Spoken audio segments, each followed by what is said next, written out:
Na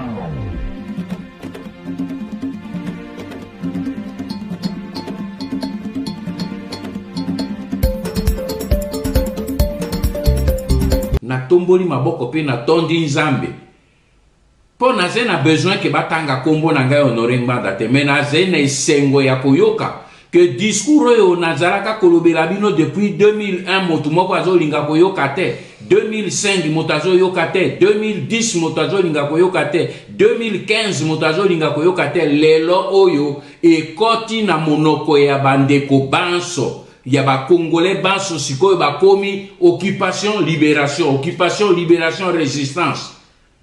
Esengo po na ngai ezali lelo ata na kei na yebi ke etumba eko continue po etumba wana eze ya bino, etumba wana eko continue po etumba wana eze ya bino.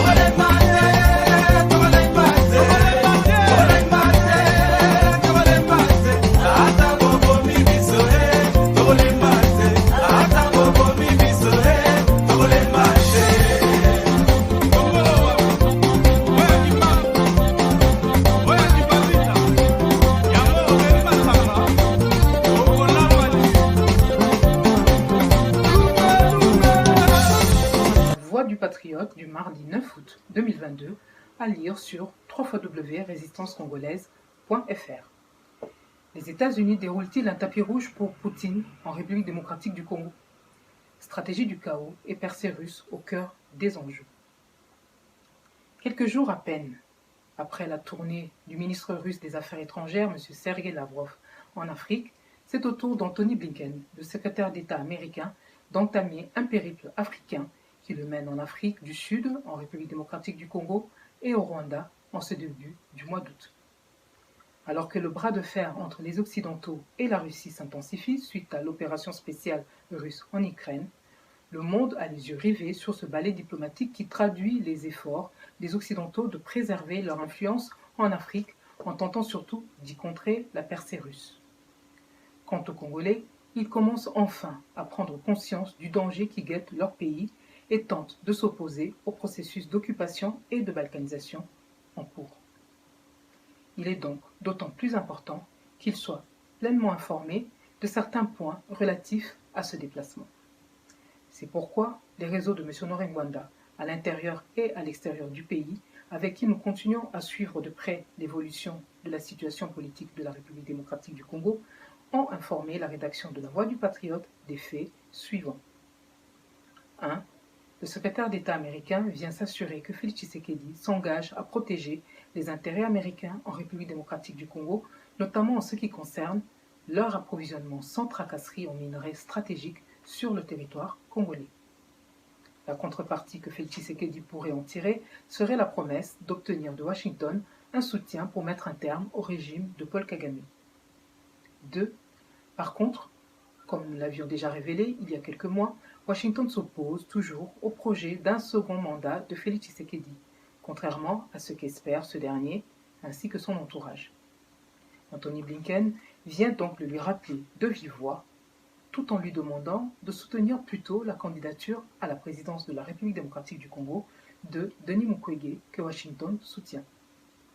D'après nos sources, les États-Unis comptent promettre à Félix Tshisekedi qu'une fois Denis Mukwege installé sur le fauteuil présidentiel, il veillerait à obtenir de ce dernier que les intérêts de Tshilombo et son entourage ne soient pas menacés. Cet objectif est bien évidemment assorti des exigences de Washington pour que les élections en République démocratique du Congo soient organisées dans les délais, c'est-à-dire en 2023, sans glissement et avec le plus de transparence possible. 3. En cas d'accord avec Félix Tshisekedi sur ces différents points, les États-Unis comptent lui promettre de lever l'embargo sur les armes qui entrave la stratégie militaire de défense de la République démocratique du Congo. Cette promesse a également pour but d'obtenir de Kinshasa de stopper ses démarches en cours visant à s'approvisionner en armes auprès de la Russie et de la Chine et de garder les États-Unis comme partenaires privilégiés dans ce domaine. Au vu de tout ceci, ceux des Congolais qui attendent un apport décisif en faveur de notre pays de la part des États-Unis risquent à nouveau d'être déçus. Sous-titre: Le contrôle de la République démocratique du Congo par la Russie s'exerce déjà progressivement au travers de Joseph Kabila. les États-Unis n'ont pas renoncé au plan d'occupation et de balkanisation de la République démocratique du Congo, les minerais stratégiques de la République démocratique du Congo à tout prix. Dans le document intitulé « La guerre du coltan », diffusé en avril 2019, M. Honoré Ngwanda avait alerté les Congolais en ces termes. Les États-Unis sont donc condamnés à garantir au niveau national non seulement des réserves suffisantes de coltan, mais aussi une source de ravitaillement sûre à long terme. Et pour cela, les États-Unis d'Amérique sont déterminés à mener la guerre non seulement à ses ennemis traditionnels de l'Est, dont principalement la Russie et la Chine, mais aussi à ses propres alliés au sein de l'OTAN, dont notamment la France et l'Allemagne. Souvenons-nous-en, les États n'ont pas d'amis, ils n'ont que des intérêts. Et si les États-Unis d'Amérique en arrivent à sacrifier ses alliés de l'OTAN pour leurs intérêts vitaux, qu'en sera-t-il des intérêts du peuple congolais? J'en laisse la réponse à l'élite congolaise. Cette petite illustration au sujet des États-Unis concerne tous les prédateurs, car cette manne congolaise n'intéresse pas que les États-Unis seulement, elle attire aussi ses adversaires traditionnels, parmi lesquels la Chine et la Russie de Vladimir Poutine, qui vient de sortir d'une longue traversée du désert à la suite de l'implosion de l'URSS et du pacte de Varsovie. Fin de citation. C'est dans cette optique qu'il faut comprendre les objectifs poursuivis par les États-Unis à l'est de la RDC, notamment via des pays proxy. La sécurité des Congolais, l'instauration de la démocratie, la justice, etc. ne font pas partie de leurs priorités. Ce qui leur importe avant tout, c'est de s'assurer un accès sans faille aux minerais stratégiques dont regorge la République démocratique du Congo. Sous-titre: des paradoxes qui entretiennent le chaos et servent l'agenda caché de la balkanisation de la RDC. Félix Tshisekedi, collabo, otage du Rwanda. C'est ainsi que l'on peut noter, ça et là, certaines incohérences concernant leur action en RDC par rapport aux intérêts du peuple congolais. En effet, notre pays étant occupé, la priorité pour nos populations n'est-elle pas d'abord que leur sécurité soit assurée sur toute l'étendue du territoire congolais? Puisque, bien entendu, les cadavres ne voteront pas. Ceux qu'on attend aux urnes doivent d'abord être vivants. Mais comment peut-on continuer à demander aux Congolais d'aller aux urnes alors qu'ils ont perdu le contrôle de leurs institutions? Tenez, le Parlement congolais est essentiellement composé de l'Union sacrée, contrôlée par le Rwandais Joseph Kabila, l'UNC, contrôlé par un autre sujet rwandais ou burundais, Vital Kamerhe, le mouvement Ensemble du Zambien grec-italien Moïse Katumbi, et lui aussi contrôlé par Kigali, etc. Certains de nos prétendus députés se sont même plaints et ont dénoncé en plein hémicycle la présence de sujets rwandais et autres dans leur rang. Par ailleurs, tout le monde sait aujourd'hui que l'accession à la présidence de la République démocratique du Congo par Félix Tshisekedi a été le fruit d'un deal entre lui et les Rwandais, Joseph Kabila et Paul Kagame. Cette réalité est chaque jour confirmée par les nombreuses dispositions qu'il adopte en République démocratique du Congo, systématiquement en faveur du Rwanda. Même au sein de notre armée, Félix Tshisekedi n'est pas en mesure de se séparer des nombreux militaires rwandais qui y ont été déversés par son prédécesseur. Cela fait partie des lignes rouges que Kigali et Kingakati lui ont interdit de franchir. Les mêmes États-Unis, lorsqu'ils ont soutenu l'Europe occupée par les nazis, n'ont pas organisé avec eux des élections pour venir à bout d'Adolf Hitler et ses alliés. Pourquoi alors les Congolais devraient-ils accepter de continuer à appliquer une recette vouée à l'échec? Les Occidentaux ne l'ont jamais appliquée chez eux lorsqu'ils ont vécu des situations similaires. Aucun pays au monde n'a jamais été libéré par des élections. Pourquoi les Congolais devraient-ils continuer à se fourvoyer dans cette même voie sans issue qui a déjà montré ses limites à 3 reprises lors des scrutins électoraux précédents en 2006, en 2011 et en 2018? Tout ceci montre bien que ce qui est présenté comme solution par les États-Unis et leurs alliés ne le sont pas pour les Congolais. Ces choix ne sont dictés que par des agendas que l'on cache soigneusement aux Congolais. L'autre paradoxe de cette exigence américaine visant à organiser coûte que coûte des élections dans un contexte aussi inapproprié, c'est la série de faits récents qui donnent pourtant raison aux résistants congolais et en particulier ceux qui, comme nous, avons travaillé pendant des années aux côtés de M. Honoré Ngwanda sur ce sujet. En effet, la crise liée au problème de la milice rwandaise du M23 a mis clairement en exergue le fait que la République démocratique du Congo est non seulement sous occupation rwandaise, mais aussi que l'activité militaire de celle-ci est de nature terroriste. Tenez. 1. Le gouvernement congolais a, enfin, officiellement reconnu et considéré que le M23, auteur des massacres récurrents contre les populations congolaises à l'est du pays, notamment, est un mouvement terroriste soutenu par le Rwanda.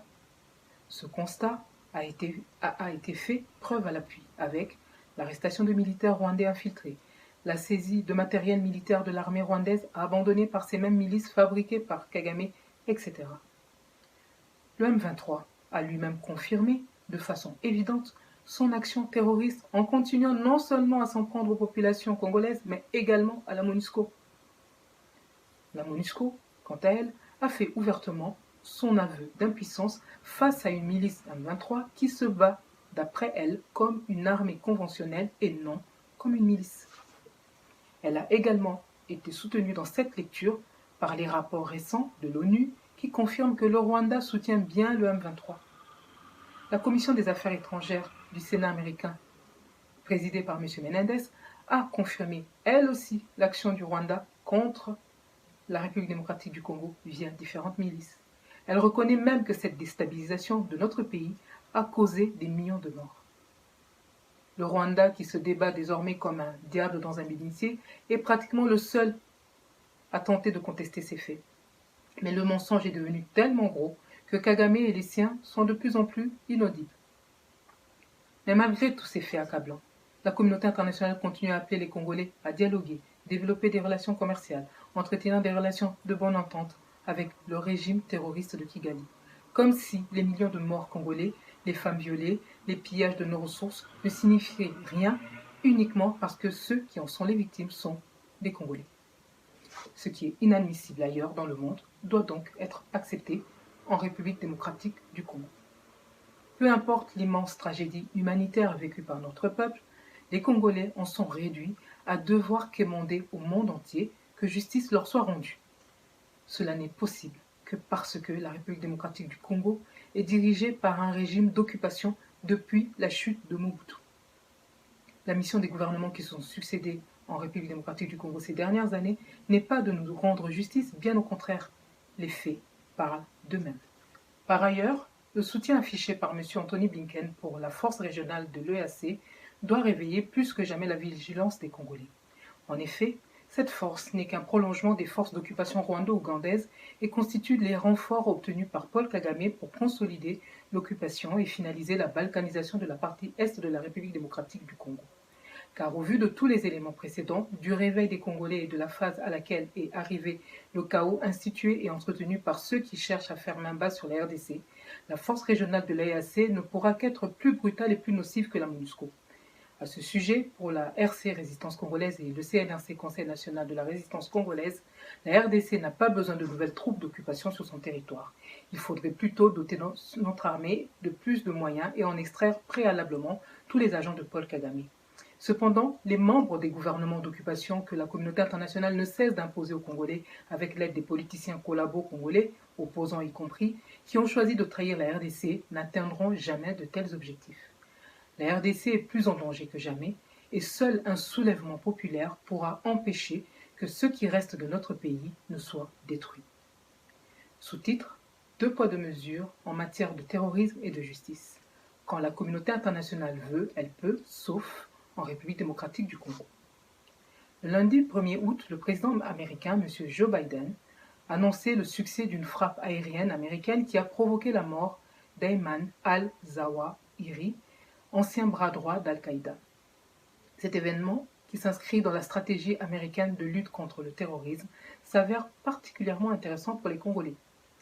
Maintenant que de nombreuses voix se lèvent pour reconnaître le caractère terroriste de la milice M23 fabriquée par le Rwanda, dont l'un des financiers est également celui qui se fait appeler Joseph Kabila, les Congolais seraient curieux de savoir ce que les pays membres de la communauté internationale, et surtout les États-Unis d'Amérique, en l'occurrence, pourraient prendre comme sanction à l'encontre de ces criminels.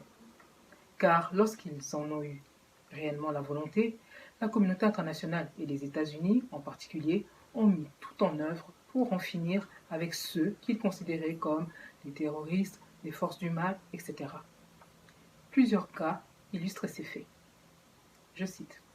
En mars 2009, la volonté de la communauté internationale s'est traduite par le lancement par la CPI d'un mandat d'arrêt international contre le président soudanais Omar Béchir, accusé de génocide, crimes contre l'humanité et crimes de guerre. Pour émettre ce mandat, tout chef de l'État qu'il était, il ne lui a pas été reconnu d'immunité diplomatique. Pourquoi ne peut-il pas en être ainsi avec la République démocratique du Congo ou les dirigeants rwandais? Pourquoi, en effet? Ensuite, répondant à l'appel des Nations Unies qui demandait que soit empêchée la livraison d'armes et de matériel connexe, l'OTAN a décidé le 22 mars 2011 de lancer une opération visant à faire respecter l'embargo sur les armes décidé à l'encontre de la Libye. Muammar Kadhafi a ensuite été neutralisé sous les caméras du monde entier. Encore un autre exemple avec au Liban.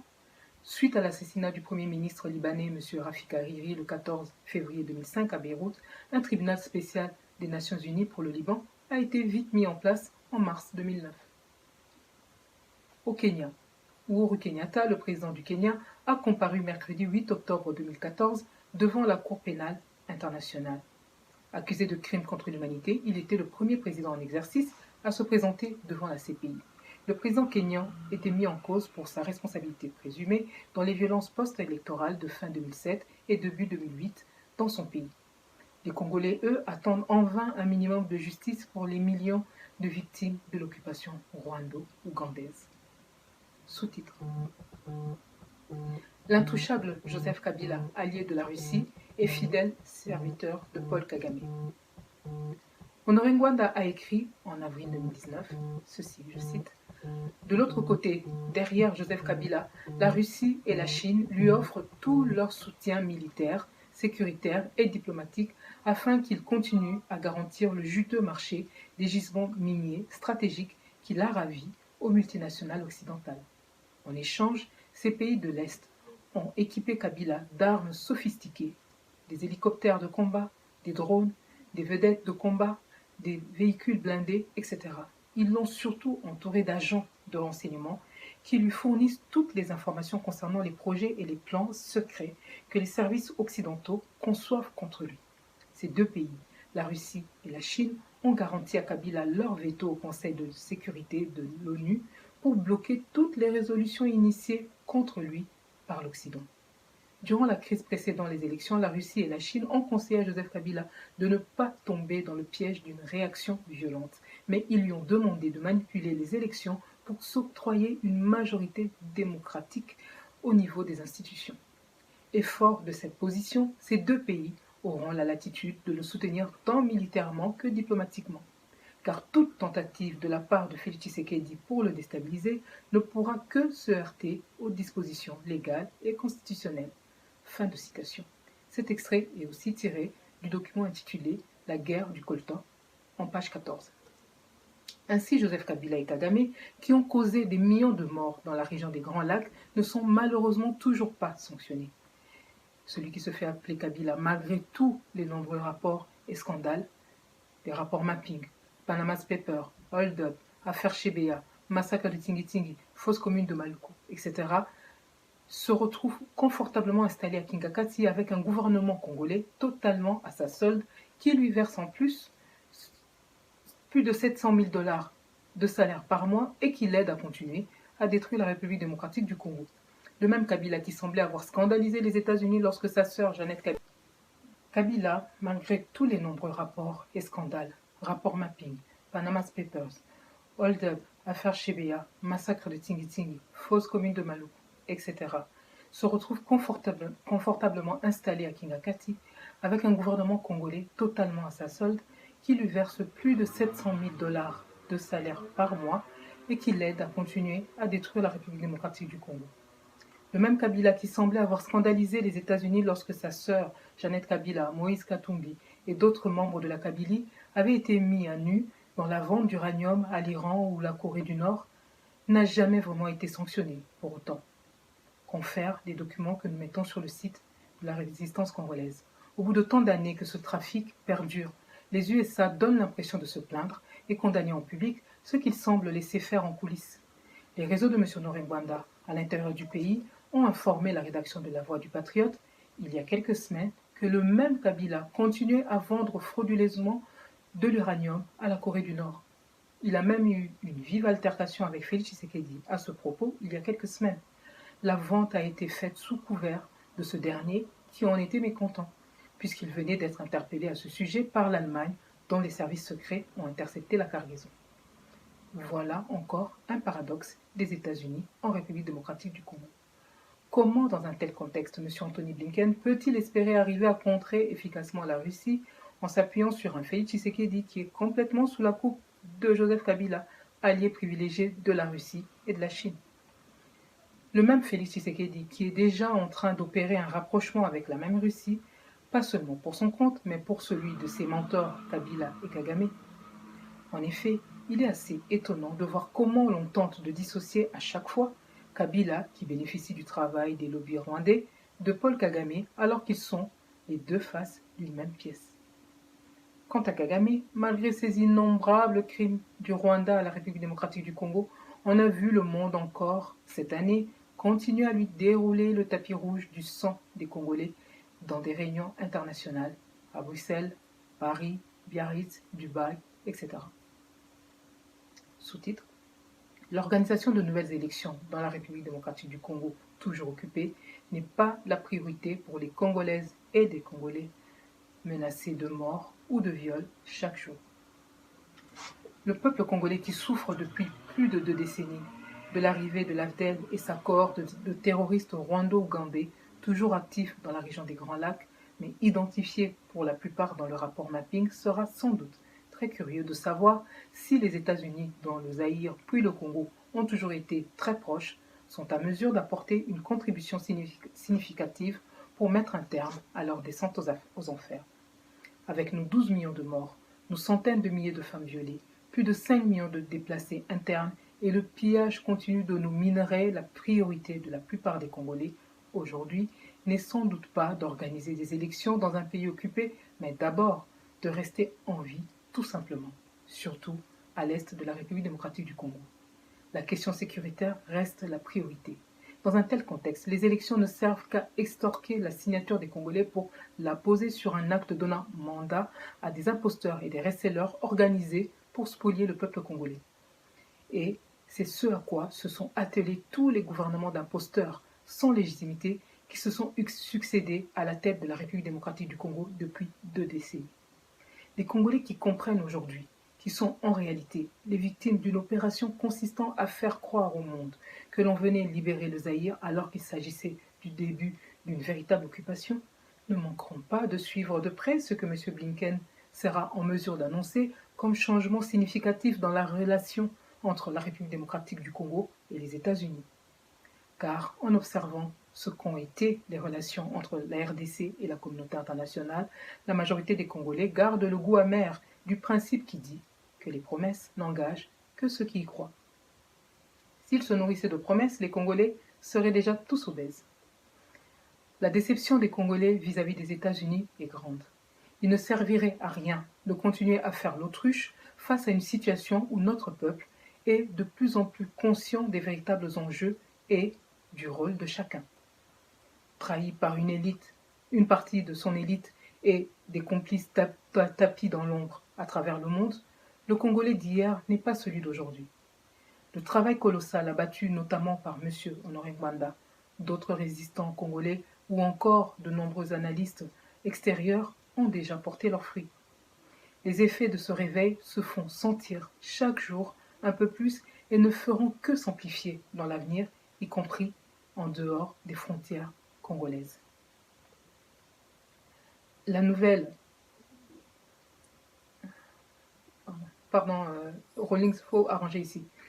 La nouvelle administration américaine présidée par M. Biden est-elle réellement disposée à réparer le passif hérité de l'administration Clinton, qui a notamment permis d'installer au pouvoir le Rwandais Paul Kagame, que les Congolais surnomment aujourd'hui l'Hitler africain, du fait de ses actions criminelles dans la région des Grands Lacs? Le monde va-t-il continuer à fermer les yeux sur la terreur que l'actuel régime de Kigali sème, y compris au sein de la population rwandaise, qu'elle soit Hutu ou Tutsi? En RDC, tous les observateurs avertis se demandent comment peut-on continuer à dépenser tant d'argent à travers la MONUSCO notamment, et bon nombre de travaux d'experts se relayant au chevet d'un Congo presque moribond depuis tant d'années pour continuer à constater un tel gâchis dans un pays aussi riche. En conclusion, pour la voix du patriote, l'enjeu pour M. Blinken n'est pas simplement de convaincre l'impopulaire, impotent et indésiré Félix Tshisekedi, mais bien le peuple congolais dans sa majorité. Or, cette majorité ne souhaite pas que les intérêts du régime rwandais de Paul Kagame continuent à prévaloir sur les intérêts des Congolais en RDC. Le peuple congolais a vécu pacifiquement avec tous ses voisins et n'acceptera plus d'être décimé au vu et au su de tous sans réagir. Le manque de justice internationale pour la RDC encourage les Congolais à se rendre justice eux-mêmes. Les Congolais veulent en particulier la fin de ce tandem Kabila-Kagame qui semble avoir mis à genoux une bonne frange de la communauté internationale. Or, la Russie, qui n'a pas le même passif que celui des États-Unis en République démocratique du Congo, est devenue l'un des premiers soutiens de Joseph Kabila.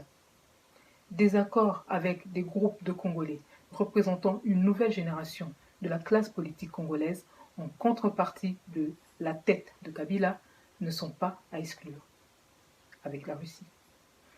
La nouvelle carte politique que les États-Unis veulent jouer au travers du docteur Denis Mukwege semble d'ores et déjà biaisée, puisqu'il serait particulièrement improbable que les Congolais acceptent, par exemple, ce que j'ai cité tout à l'heure, des arrangements visant à empêcher que justice leur soit pleinement rendue, entre autres dans le cas de l'imposture et la trahison dont ils ont été victimes de la part de Tshilombo et sa bande. Mais il est fort probable que la proposition qui lui a été faite à Félix Tshisekedi n'engagera que celui qui y croira. Par ailleurs, les Congolais manifestent néanmoins des réticences pour diverses raisons concernant ce projet boutiqué d'avance et visant à parachuter coûte que coûte le docteur Denis Mukwege, surnommé déjà le candidat de l'Occident à la tête de la RD Congo. Tout ceci dans un contexte où les priorités de la RDC doivent être d'abord la paix et la souveraineté de notre pays d'abord et non des élections bidons dans un pays occupé, nous y reviendrons. Honoré Ngwanda a d'ailleurs encore mis en garde les Congolais. Je cite: « Nous ne pouvons pas non plus demander aux prédateurs de venir garantir la protection de nos biens et de notre peuple. » Un proverbe de la sagesse populaire africaine dit: « Ne demandez jamais à l'homme qui convoite votre épouse de venir vous conseiller quand vous avez des problèmes dans votre foyer. La solution de la crise congolaise ne viendra pas des vautours qui pillent nos richesses. Elle ne viendra pas non plus des marionnettes qui les manipulent à leur gré pour créer le chaos et favoriser le pillage. Elle ne viendra certainement pas des larbins qui demandent à leurs bourreaux de stopper la descente aux enfers. La solution viendra du peuple congolais lorsqu'il aura pris conscience qu'il est le seul responsable de son destin. Le projet d'occupation et de balkanisation de la RDC au profit du Rwanda et autres, les atermoiements des USA et de leurs alliés occidentaux pour respecter leurs droits à la justice, à la démocratie et au respect de leur souveraineté sont les meilleurs moyens de les inciter à trouver d'autres partenaires plus enclins à répondre à leurs attentes. Arriver en RDC en espérant passer outre ces réalités sera l'un des moyens le plus sûr de continuer à dérouler le tapis rouge pour Vladimir Poutine en République démocratique du Congo. Cependant, l'une des questions que l'on peut également poser aujourd'hui est de savoir si, parmi les instigateurs de la déstabilisation de la RDC, certains sont réellement disposés à changer de cap. Si nous n'avons pas réussi le passé, pourrions-nous au moins tenter de réussir le futur dans l'intérêt de toutes nos populations? La balle est dans leur camp. Dans tous les cas, la résistance congolaise et le peuple congolais sont déterminés à défendre la République démocratique du Congo, quoi qu'il en coûte. Entre États, il n'y a pas d'amis, mais seulement des intérêts. Les Congolais qui ont appris à leur dépens ont retenu la leçon. Rien ne nous arrêtera. Paris, le 9 août 2022, La Voix du Patriote, Candidat Okéké, responsable du pilotage stratégique du congolaise.